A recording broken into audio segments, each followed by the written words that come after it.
할렐루야. 한번 따라하시죠. 결코 포기하지 마라. 예배와 영혼 구원을. 네, 이 두 가지 사명 저와 여러분에게 주신 줄 믿습니다. 우리 옆에 바로 인사하시죠. 만나서 반갑습니다. 다시 한번 인사할까요? 성령 충만 받으세요.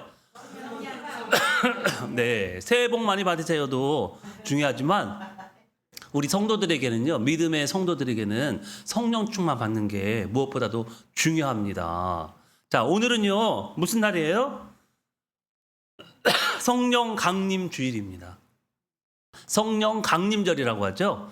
예, 그래서 오늘 성령에 대한 주제로 함께 은혜를 나누기를 소망합니다. 자, 여러분, 성령 강림절은요 부활절 이후 50일째 되는 날입니다. 자, 부활절이 우리가 부활절 얼마 전에 지난달에 끝났잖아요. 부활절 이후 50일째 되는 날이거든요. 즉 예수님이 부활하신 후 제자들과 40일을 함께 계셨으니까 예수님이 승천하신 후 며칠 후에? 열흘 후에. 열흘 후에.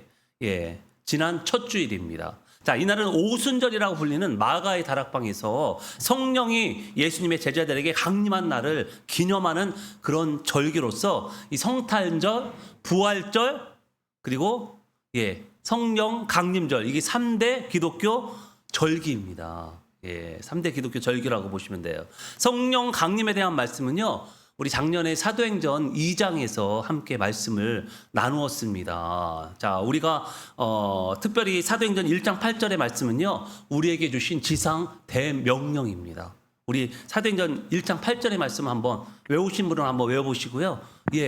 한번 읽어보시기 바랍니다. 함께 읽도록 하겠습니다. 시작. 오직 성령이 너희에게 임하시면 너희가 권능을 받고 예루살렘과 온 유대와 사마리아와 땅끝까지 이르러 내 증인이 되리라 하시니라. 아멘. 자, 이 구절은 꼭 외우셔야 돼요. 왜냐하면 이 구절에, 한 구절에 엄청난 사명이 우리에게 주어졌기 때문에 그렇습니다.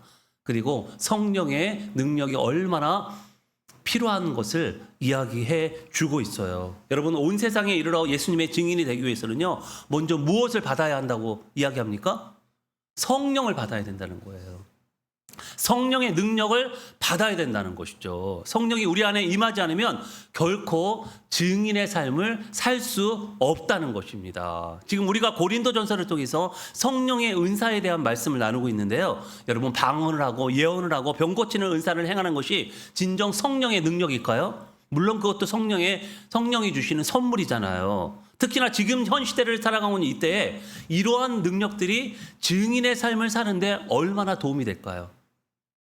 물론 도움이 될 거예요. 여러분, 신앙생활 하는데 방언의 은사도, 예언의 은사도, 병 고치는 은사도 도움이 될 것입니다. 그러나 지금 현 시대에 여러분, 믿지 않는 자들 앞에서 방언을 하고 예언을 한다면 그 사람들이 여러분 어떻게 생각하겠어요? 거부감을 느끼겠죠. 병 고치는 것도 일시적인 고침이잖아요. 뭐 잠깐 낫는 거예요, 솔직히. 우리가 무슨 몇백 년 살 수가 없어요. 뭐 병 고치는 은사가 있다 하더라도, 히스기야도 우리 지난주에 말씀 나눴잖아요. 하나님이 고쳐주셨는데도 불구하고 15년밖에 더 못 살았다니까요. 그래서 우리 어떤 사람이 병 고치는 은사가 있다 하더라도 사람을 고치더라도 몇 년 더 살고 좀 건강하게 사는 것 뿐이지 죽는 건 매 한 가지입니다. 그냥 조금 일찍 죽고 조금 늦게 죽는 것 뿐이에요. 여러분, 죄의 결과로 인해서 그 누구도 해결할 수 없는 일이기 때문에 어쩔 수가 없는 일입니다.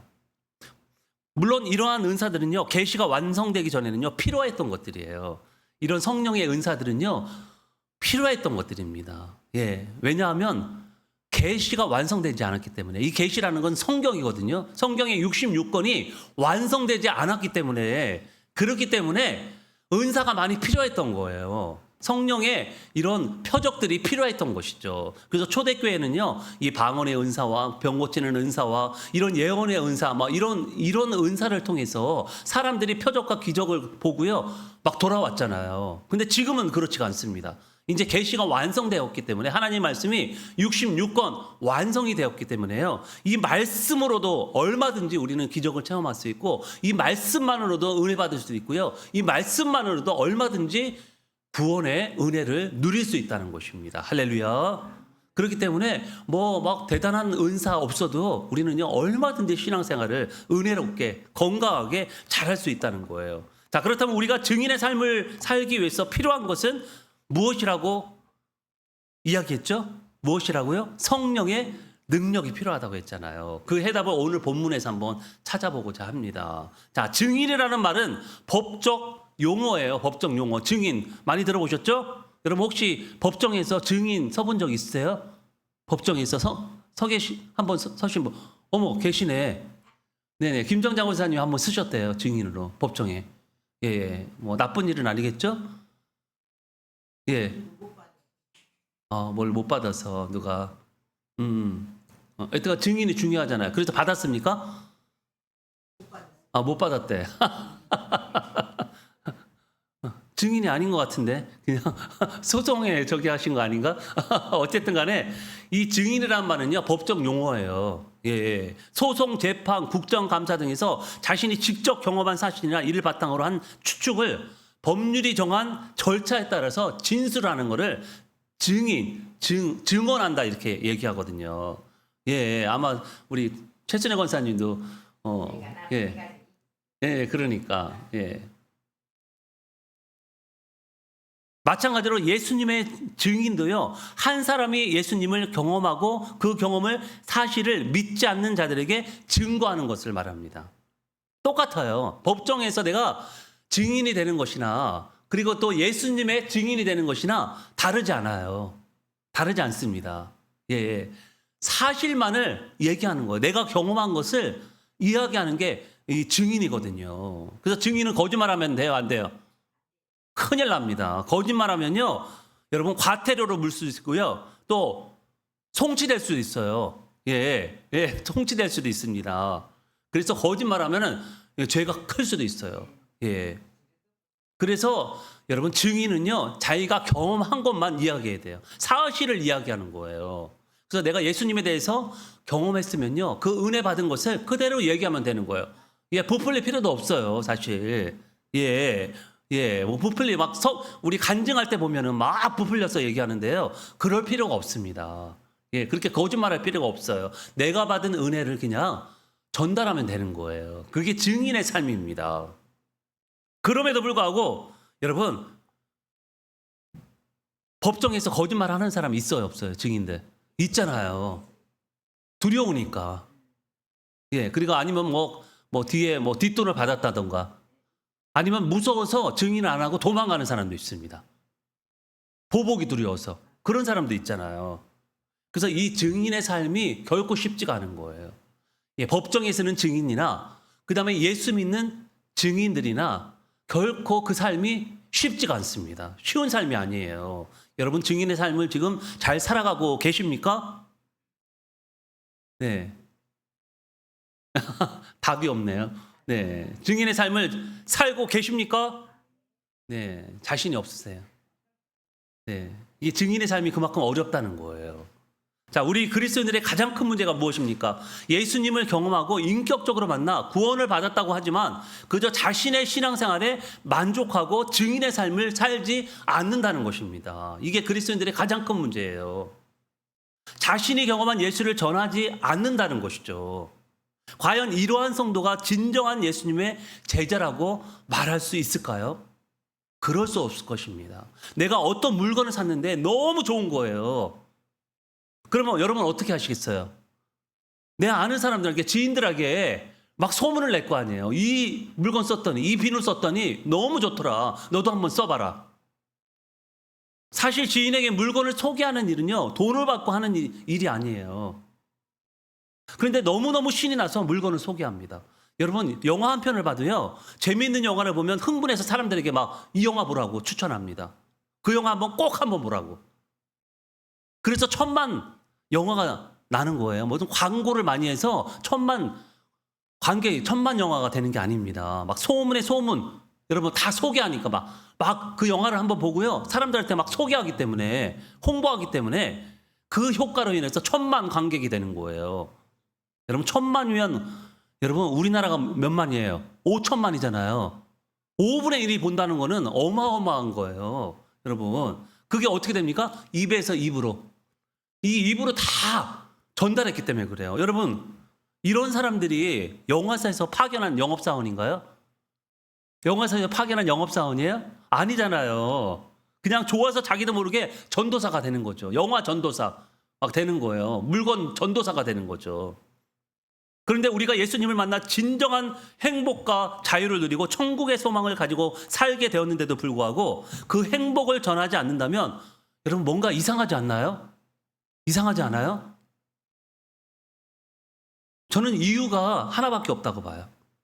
예수를 믿어서 행복하지 않은 거예요. 그냥 종교 생활하는 거죠.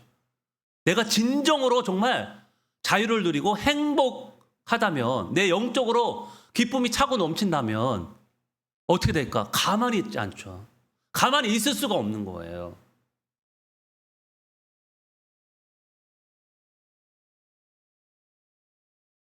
목사님 저는요 그 아이라서 남 앞에서 전도 같은 거 못합니다. 여기서 아이는요 요즘 젊은이들이 좋아하는 MBTI 성격 중에 하나인데요. I라는 것은요 내성적인 사람을 말합니다.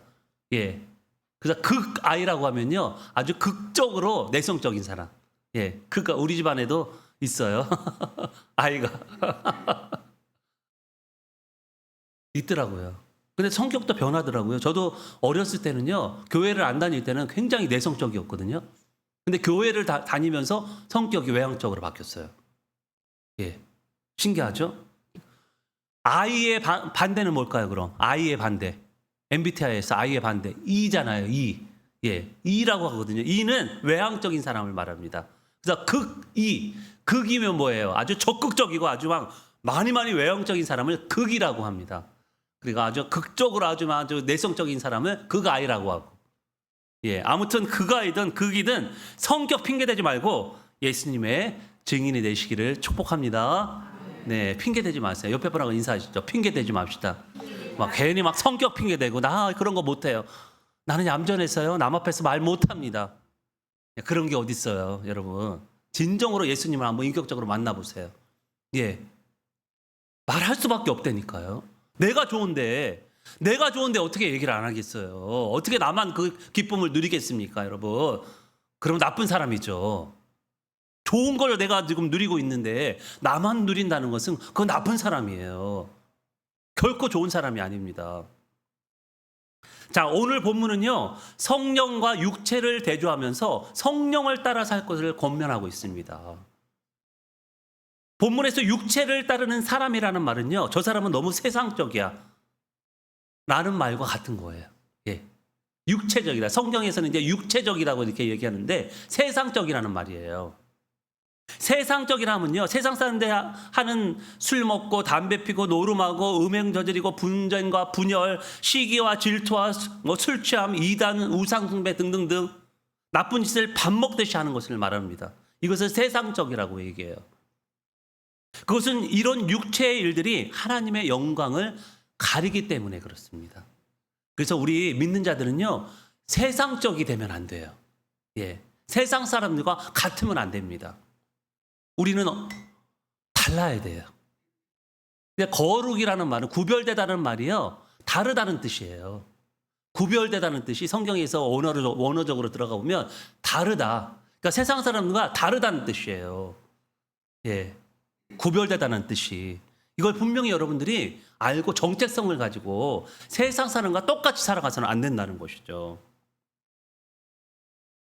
세상은 지금 빛과 어둠의 전쟁입니다. 지금 빛과 어둠이 전쟁하고 있어요. 사실 우크라이나와 러시아의 전쟁보다 미국과 이란의 전쟁보다 앞으로 일어날 제3차 전쟁보다 더 큰 전쟁이 있습니다. 그건 무슨 전쟁이에요? 영적인 전쟁이라니까요. 영적인 전쟁은요 아담과 그 이후부터 지금까지 끊임없이 수천 년 동안 이어져 왔다는 거예요. 눈에는 안 보이지만요 무시무시합니다. 이 전쟁이 지금. 여러분 눈에는 보이지 않지만 정말 이 전쟁은요, 정말 처절해요.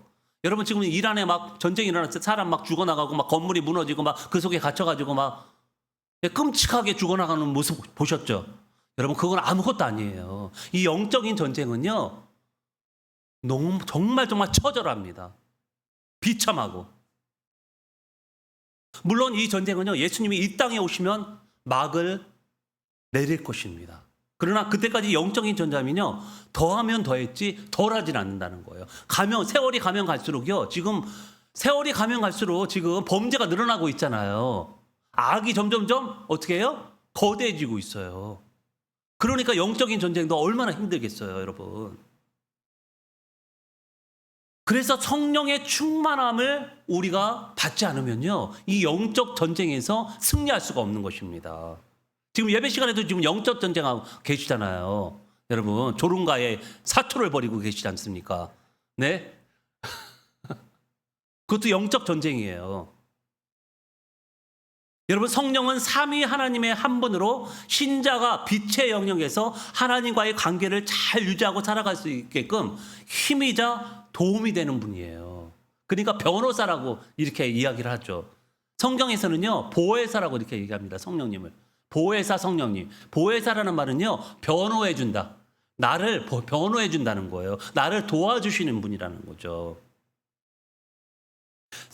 그러니까 세상에서 일어나는 영적 싸움에서 승리하기 위해서는요, 성령의 능력이 반드시 필요하다는 거예요. 이 영적 전쟁에서 어떻게 살아남으실 거예요, 여러분? 어떻게 살아남으실 것입니까? 성령 충만하지 않고서는요, 결코 이 영적 싸움에서 우리는요, 승리할 수 없다는 것입니다. 그만큼 사단의 세력이요, 너무 강력하기 때문에 그래요. 여러분, C.S. 루이스라는 세계적으로 유명한 기독교 작가가 있습니다.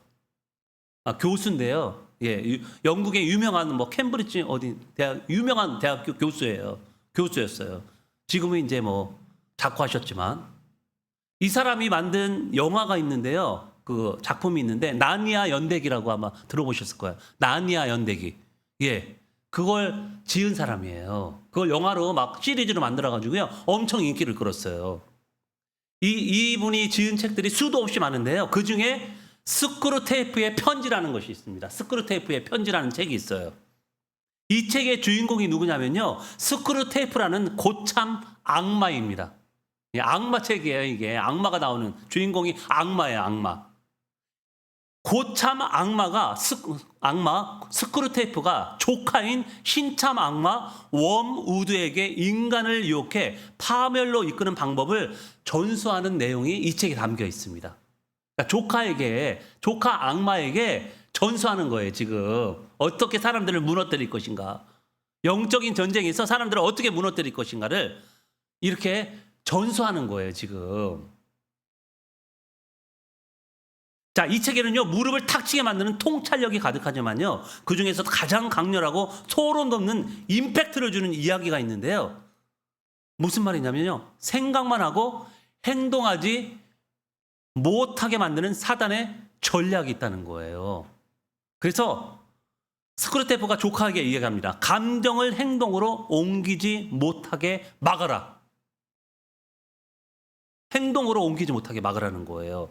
여러분, 스크루테이프는요, 조카 웜우드에게 인간이 선한 감정을 느끼거나 좋은 결심을 하는 것 자체를 너무 두려워하지 말라고 조언을 합니다. 그런 거 두려워할 거 없어요. 예배 시간에 은혜 받고 눈물 흘리고 이런 거 두려워할 필요가 없다는 거예요. 그 감정이 실제 행동으로 이어지지만 않게 막으면 된다는 것이죠. 삶으로 예배해야 되는데 이 시간만 예배하면은 그 무슨 소용이 있겠어요. 하나님 물론 이렇게라도 예배하는 것을 하나님이 기뻐하시겠지만 하나님은 더 기뻐하시는 건요, 삶으로 예배하는 것입니다. 삶 속에서 예배하는 거예요. 또 스크루테이프가 조카에게 이렇게 얘기합니다. 인간이 아무리 경건한 유익을 얻었다 해도 그것이 의지, 행동으로 이어지지 않는 한 아무런 상관이 없다. 오히려 더 좋다. 사실 아무리 믿음이 있고 성경의 말씀을 달달달 외우고 예배 시간에 은혜 받고 결단하더라도 실생활에 실천하지 못한다면 아무런 소용이 없다는 거예요. 안타깝게도. 여러분, 여기서 얼마나 은혜 받는지는 저 잘 모르겠습니다. 표정들이 전혀 은혜 받는 표정들이 아니에요. 보니까. 만약에 은혜를 받으신다면 그것을 실천하지 않으면, 의지로 나타내지 않으면, 행동하지 않으면 여러분 아무런 상관이 없다는 거예요.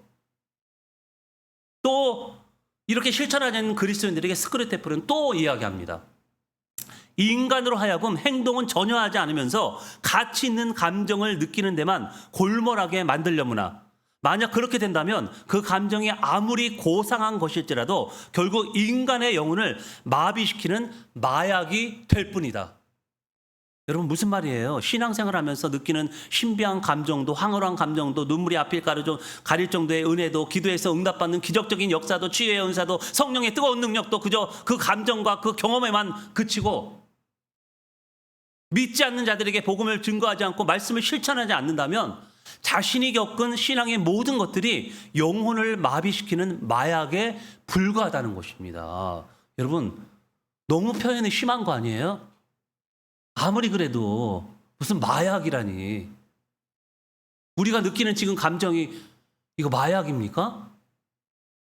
그 마약적인 감정 때문에 사람들이 막 교회로 몰려드는 거예요? 그런 겁니까, 여러분?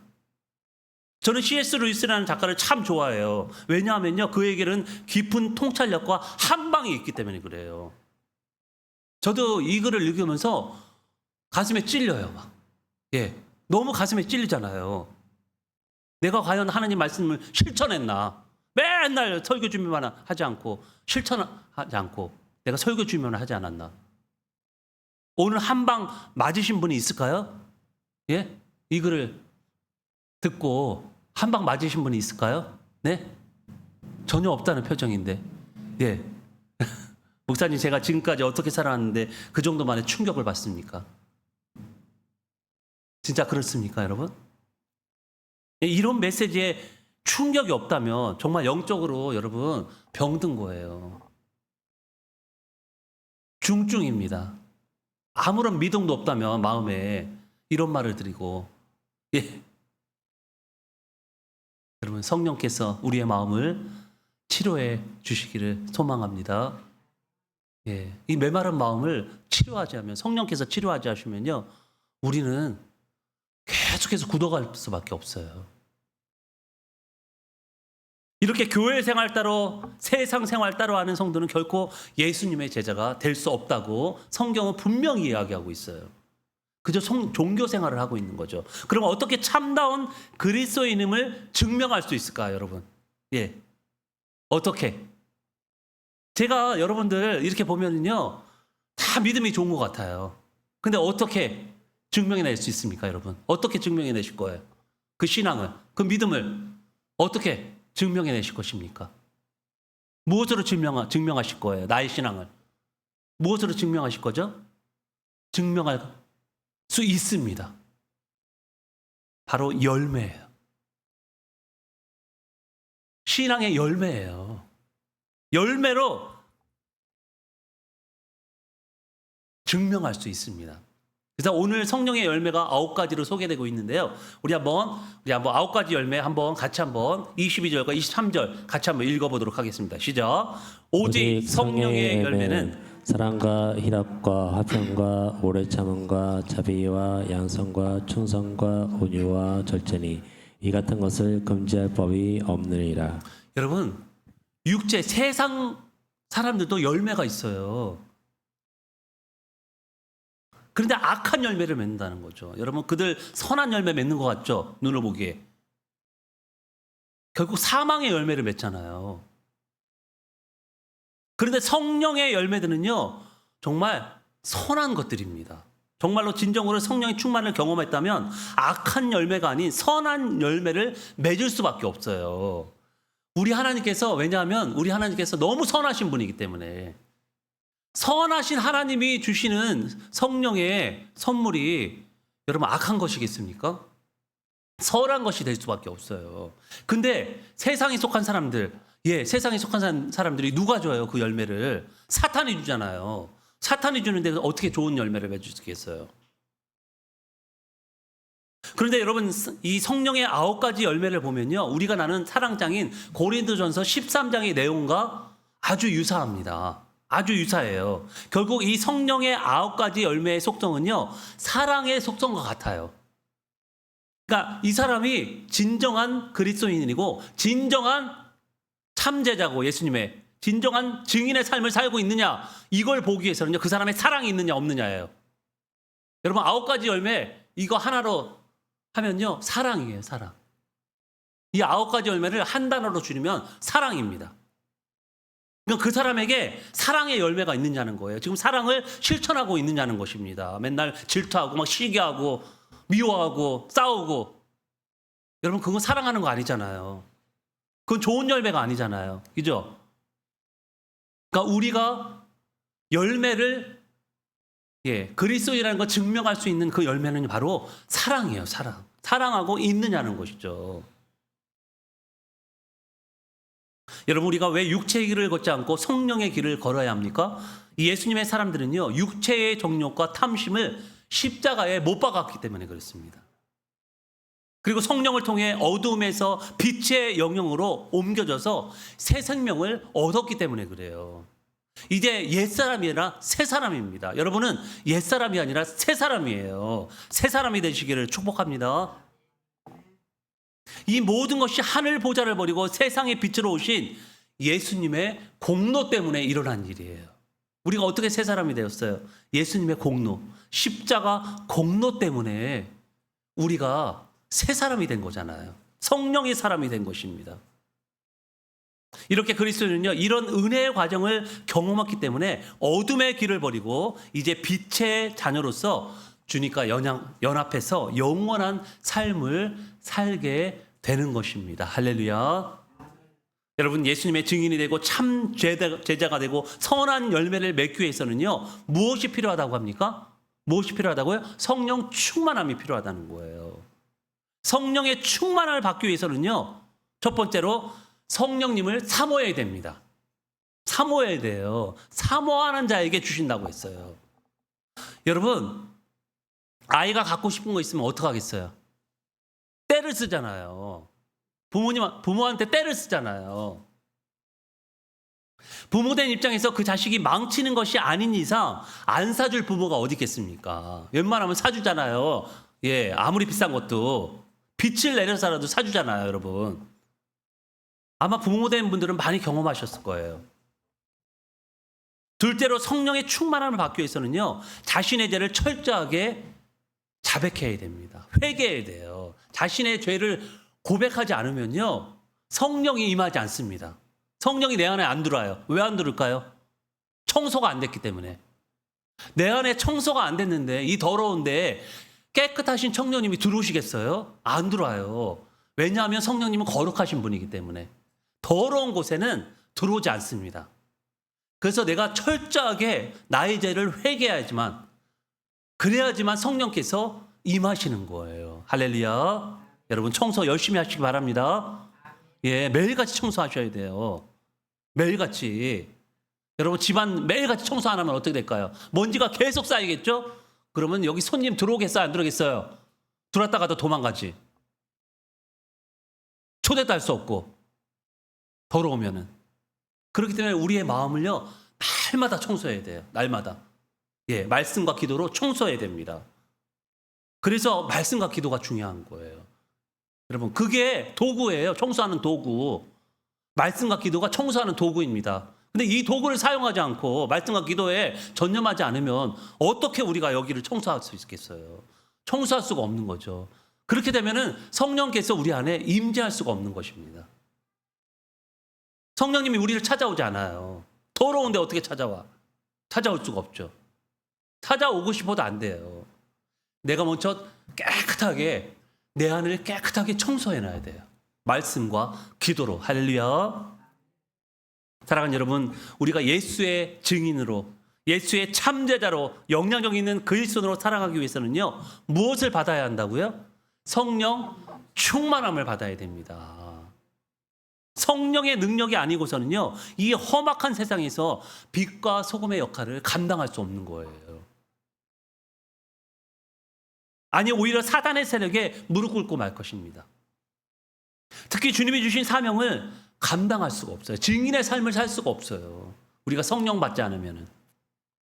여러분 남은 인생 성령의 충만함을 받아서 예수의 참된 증인으로, 예수의 참된 제자로서 빛과 소금의 역할을 감당하며 세상에 영향력 있는 그리스도인으로 살아가시는 저와 여러분이 되시기를 주의 이름으로 축복합니다. 아멘.